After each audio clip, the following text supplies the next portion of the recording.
महीने की पहली तारीख थी।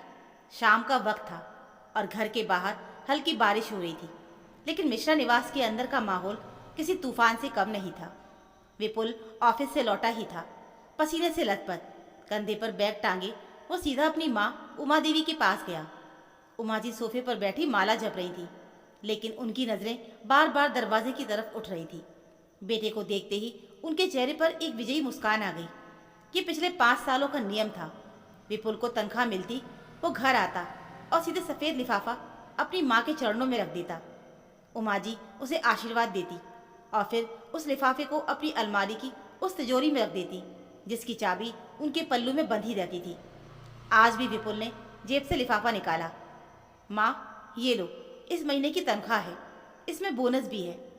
उमा जी का हाथ लिफाफे की ओर बढ़ा ही था कि अचानक हवा के झोंके की तरह एक हाथ बीच में आया और लिफाफा झपट लिया। ये हाथ नित्या का था, विपुल की पत्नी और इस घर की बहू। कमरे में सन्नाटा छा गया। उमा जी का हाथ हवा में ही रह गया। विपुल हैरान होकर अपनी पत्नी को देखने लगा। ये क्या बदतमीजी है नित्या? उमा जी की आवाज़ कांपी, गुस्से और अपमान से। बेटे की कमाई पर माँ का पहला हक होता है। तूने मेरे हाथ से पैसे छीनने की जरूरत कैसे की? नित्या की आंखों में आंसू थे, लेकिन उसका चेहरा सख्त था। उसने लिफाफे को अपनी मुट्ठी में भींच लिया और बोली, माँ जी, हक उसका होता है जो जिम्मेदारी समझता है, और अब बहुत हो गया। ये पैसा अब उस तिजोरी में नहीं जाएगा जहाँ से ये कभी वापस नहीं आता।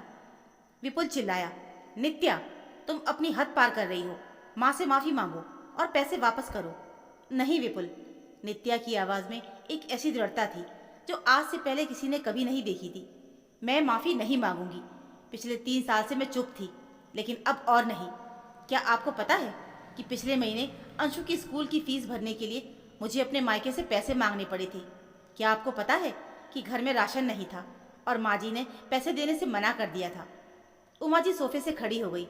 झूठी कहीं की, मैंने कब मना किया? मैं तो बस ये कहती हूँ कि फालतू खर्चा मत करो। मैं पैसे जोड़ रही हूँ, तुम लोगों के भविष्य के लिए ही तो। भविष्य? नित्या कड़वाहट से हंसी। कौन सा भविष्य माँ जी? वो भविष्य जो आपके छोटे बेटे यानी मेरे देवर अंकुर के जुए और शराब में उड़ रहा है। ये सुनते ही उमा जी का चेहरा पीला पड़ गया। विपुल को जैसे सांप सूंघ गया हो। क्या बकवास कर रही हो तुम? बकवास नहीं, सच कह रही हूँ विपुल। नित्या ने अपनी अलमारी से एक डायरी निकाली और टेबल पर पटक दी। ये देखिए, ये है उस भविष्य का हिसाब। हर महीने आपकी तनख्वाह का आधा हिस्सा माँ जी चुपके से अंकुर को भेज देती हैं, जो मुंबई में मॉडलिंग के नाम पर ऐश कर रहा है, और बाकी बचे पैसों से वो अपनी बेटियों यानी आपकी बहनों के लिए सोने के गहने बनवा रही है, ताकि समाज में उनकी नाक ऊंची रहे। और यहाँ यहाँ हम एक एक रुपए के लिए तरस रहे हैं। विपुल, आपकी शर्ट की कॉलर घिस चुकी हैं, अंशु के जूते फट गए हैं, और मुझे अपनी बीमारी के इलाज के लिए 6 महीने से टालना पड़ रहा है। उमा जी चिल्लाई, तू मेरे बेटे को मेरे खिलाफ भड़का रही है? अंकुर मेरा बेटा है, अगर उसे ज़रूरत है तो मैं क्यों ना दूं? और बेटियों को देना क्या गुनाह है? देना गुनाह नहीं माँ जी, नित्या ने सिसकते हुए कहा, लेकिन घर की नींव खोदकर दूसरों के महल बनाना गुनाह है। विपुल दिन रात मेहनत करके अपनी हड्डियां गलाते हैं, इसलिए नहीं कि अंकुर क्लबों में पार्टियां करें। वो इसलिए कमाते हैं ताकि उनका परिवार, उनका बच्चा सुरक्षित महसूस करे। लेकिन आपने इस घर को खोखला ही कर दिया।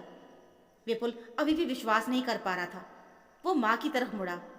माँ, क्या नित्या सच कह रही है? क्या पिछले महीने जब मुझे कार की सर्विसिंग के लिए 5,000 रुपये चाहिए थे और आपने कहा था कि पैसे नहीं हैं, तब आपने अंकुर को 10,000 भेजे थे? उमा जी चुप रही। उनकी चुप्पी ने सब बयां कर दिया। नित्या ने एक गहरी सांस ली और कहा, विपुल, आज मैं ये पैसे अपने ऐशो आराम के लिए नहीं रख रही। मैं इसलिए रख रही हूँ क्योंकि अब इस घर का मैनेजमेंट मैं संभालूंगी। माँ जी, आप बुजुर्ग हैं, आपका सम्मान सिर आंखों पर। आपको खाने पीने, दवा दारू या किसी भी चीज़ की कभी कोई कमी नहीं होगी, लेकिन कैश अब आपके हाथ में नहीं रहेगा। उमा जी ने रोना पीटना शुरू कर दिया। हाय राम, कलयुग की बहू आ गई। जीते जी मुझे मक्खी की तरह दूध से निकाल फेंका है। विपुल, तू खड़ा खड़ा देख रहा है, ये औरत मेरी बेइज्जती कर रही है और तू चुप है। विपुल असमंजस में था। एक तरफ उसकी जन्म देने वाली माँ थी और दूसरी तरफ उसकी पत्नी, जो कड़वा ही सही पर सच बोल रही थी। उस रात घर में चूल्हा नहीं जला। नित्या अपने कमरे में रोती रही। उसे बुरा लग रहा था। वो ऐसी नहीं थी। उसे बड़ों का अपमान करना पसंद नहीं था, लेकिन जब पानी सिर से ऊपर चला जाए तो तैरना ही पड़ता है, चाहे हाथ पैर मारने ही क्यों ना पड़े। अगले 3 महीने घर का माहौल बहुत तनावपूर्ण रहा। उमा जी ने नित्या से बात करना ही बंद कर दिया। वो पड़ोसियों से नित्या की बुराई करती। डायन है मेरी बहू, मेरे बेटे की कमाई हड़प ली। नित्या सब कुछ चुपचाप सुनती, लेकिन नित्या ने घर का नक्शा ही बदल दिया। उसने सबसे पहले विपुल का हेल्थ इंश्योरेंस करवाया, अंशु को ट्यूशन लगवाया, घर का राशन अब वक्त पर आता था। उसने थोड़े थोड़े पैसे बचाकर विपुल के लिए एक नई बाइक भी बुक कर ली थी, जिसकी उसे बहुत ही ज़्यादा ज़रूरत थी। एक दिन जिसकी नित्या को आशंका थी वही हुआ। रात के 11 बजे फ़ोन की घंटी बजी। फ़ोन मुंबई से था। अंकुर पुलिस थाने में था। किसी बार में झगड़ा हो गया था और उसने नशे में किसी का सिर फोड़ दिया था। सामने वाली पार्टी केस रफा दफा करने को 2 लाख रुपए मांग रही थी, वरना अंकुर को जेल हो जाती। उमा जी के हाथ पांव फूल गए। वो दौड़कर अपनी तिजोरी के पास गई, लेकिन तिजोरी खाली थी। पिछले 3 महीने से उसमें एक पैसा नहीं गया था, और उससे पहले के सारे पैसे तो वो अंकुर को कब का लुटा चुकी थी। वो रोते हुए विपुल के पास आई। बेटा, मेरे अंकुर को बचा ले, पुलिस उसे मार डालेगी। कुछ कर बेटा, मुझे 2 लाख रुपए चाहिए। विपुल ने सिर पकड़ लिया। माँ, मेरे पास इतने पैसे कहाँ हैं? नित्या घर चलाती है, उसके पास जो बचता है वो बैंक में डाल देती है। एकदम से 2 लाख रुपए कहाँ से आएंगे? उमा जी ने नित्या की तरफ देखा। उनकी आंखों में अब गुस्सा नहीं, एक लाचारी थी। वो जानती थी कि उन्होंने नित्या के साथ कितना बुरा बर्ताव किया है। उन्हें उम्मीद नहीं थी कि नित्या मदद करेगी। नित्या चुपचाप उठी और अंदर कमरे में गई। थोड़ी देर के बाद वो एक चेकबुक और एक कागजात लेकर बाहर आई। विपुल, ये फिक्स डिपॉजिट के कागज हैं जो मैंने पिछले 3 साल में अपनी छोटी मोटी ट्यूशन की कमाई और पिछले 3 महीने की आपकी बचत से बनाए थे। और ये चेक है। नित्या ने चेक उमा जी के हाथ में रखा। उमा जी सन्न रह गई। तूने ये पैसे अंकुर के लिए दिए हैं?